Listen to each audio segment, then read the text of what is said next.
Korridori si objekt i braktisur prej vitesh, zyra të thyera, banjo të shkatruara.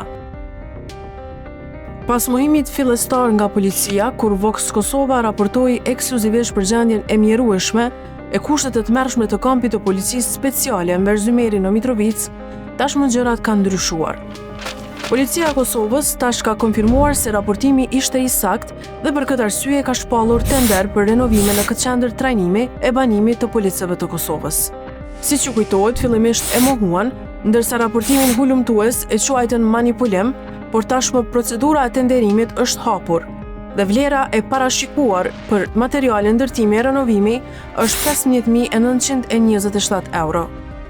Materiali që kërkohet nga policia e Kosovës përmes këtij tenderi është kryesisht ai që Vox Kosova kishte shfaqur si problematik dhe në gjendje të rënë në kampin e specialeve të Kosovës.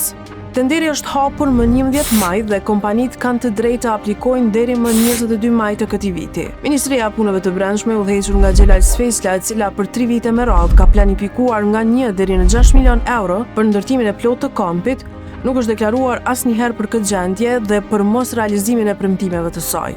Por te këta kontinjerë që ndodhen në Mitrovic që nga pas lufta, problemi nuk qëndron vetëm tek materiali për të cilin policia ka hapur tender, por të vetë gjendja atyre, pasi konsiderohen kancerogjen, madje edhe nga vetë akter të pushtetit. Nëse kushtet janë kaq të rrezikshme prej vitesh, pse institucionet reaguan vetëm pasi gjendja u bë publike përmes raportimeve mediale? Ky është edhe një rast që tregon fuqinë e gazetarisë kur institucionet heshtin. Raportimi publik mund të detyrojë reagim dhe veprim konkret.